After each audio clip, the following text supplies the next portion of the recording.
In a couple of our last episodes, we talked about the Mongols. And in our very last episode, we talked about the Mongol Empire. And today we are going to talk about cultures of the Mongol Empire. Now, we're also going to talk about modern-day Mongolia. And I got some big news to hit with you, so stick to the end to find out about them. Alright, for now we're going to mainly focus on the cultures. And our story really starts in the cultures of our Mongol Empire. And before and during the time of Genghis Khan. Now, first we need to talk about Khans. If you remember from our last episode about the Mongols, you might remember that Khan means king or ruler. Now, how do we elect these Khans? Well, long ago, during the Mongol Empire, the olden times before the Mongol Empire, or Temujin was even called Temujin Khan, they did a wrestling match. And that wrestling match was called Barilda.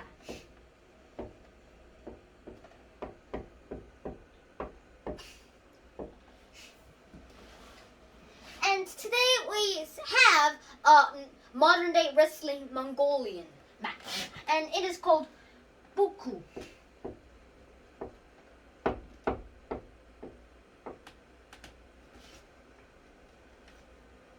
And this is how you spell it. Now, if the pronunciation might not be what you have been thinking, yeah, but it's really pronunciation. And Barilda, if anyone wins, it becomes the new Khan. If anyone loses, then, well, it might be killed or just sent to prison or just let go. Let go. And after the Barilda and during the Mongol Empire reign, Genghis Khan decided to make a new way to elect Khans. And this later became part of their culture. And it was called a Kurultai. No, I'm not going to use pink this time. Let's use blue. Kurultai.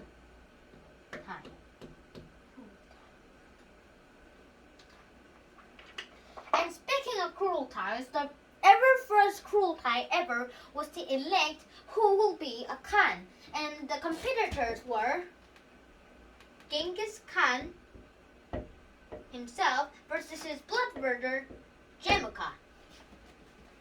Now, surprisingly, let me give you a pie chart.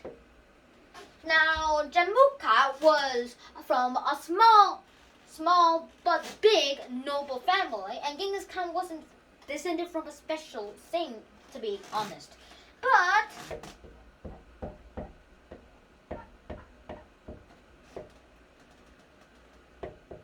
surprisingly, Genghis won the match. And why did he win this match? Well, it's because that he got more loyalty for the peasants. And this is how the Kurultai works. If you arrive, according to this Kurultai, if you arrive, you are voting for Genghis Khan. If you don't arrive, then you are voting for Jemuka, or vote against Genghis Khan. And this was the results. And then later it will shrink and shrink.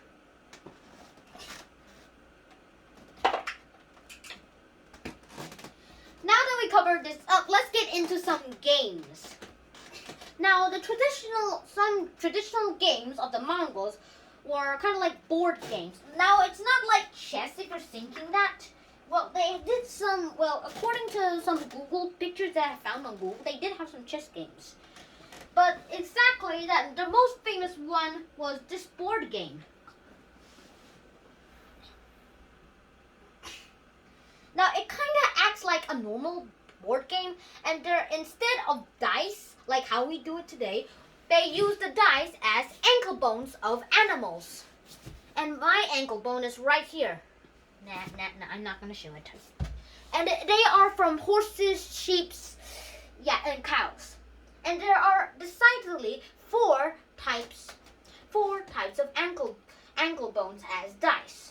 Now, if you get a horse ankle bone in a kind of posture way, then you only use that as your countdown. So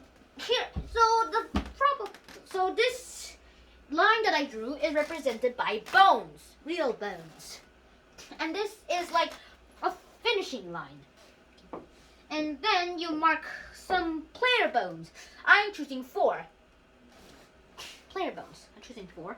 And these will be where your imaginary horses start. And there are 4 types of ankle bones for this game. And if you get the right one, I'm gonna choose this one as my horse one, then you are allowed to use it. Only that. If you get enough and you can reach the finish line first, you win. And surprisingly, this was so popular that even in the modern day, people even changed this into video games. Yeah. And it's very, very rare for someone to win this. Or sometimes it's a tie. But sometimes, eventually, someone wins. Yeah. What else? Oh, and another culture is that they do modern day Mongols in Mongolia. Mongolia do a kind of Buddhism. Well, long ago, the Mongols did a kind of tradition with a blue heaven and included a lot of dragons. A lot of dragons. Oh, and let's talk about foods. The Mongols, the ancient Mongols, drank a kind of milk called, not the cow's milk that you might be thinking of. And it is called kumis. Kumis.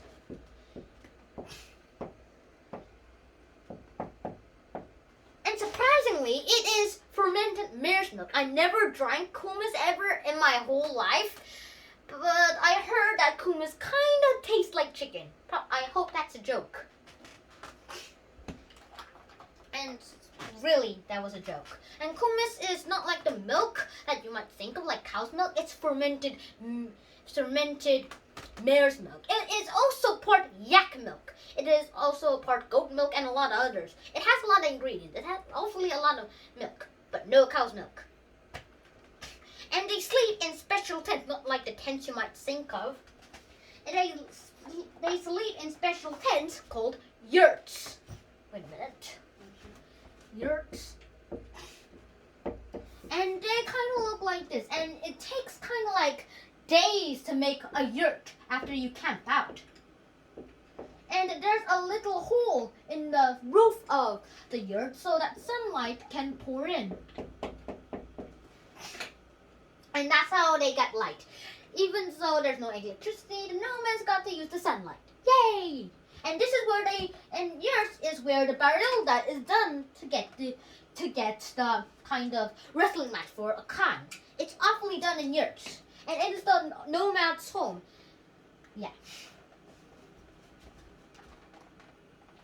And since it is detachable, people can detach it easily in just a day and pack it up to go into another place. But it takes few more days to make the yurt. Yeah. And today, as I see in my newses, I see people still use yurts. Yeah. Now let's talk about modern day Mongols. And now let's go to the world map.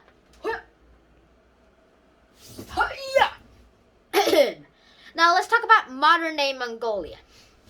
If you ever heard of Inner Mongolia, you might be surprised that it is in modern day China. If you see from here, this point right here is where Inner Mongolia starts. Goes right here a bit. Oops, and then it ends to the picture of where this beaver tail is. And it goes around Mongolia exactly. If China never conquered Inner Mongolia, then, the Mongolia would kind of look like this. But they did, so yeah. And also, there are a lot of things happening in Inner Mongolia. Now, just check out the news about it. I'm not going to say anything about this.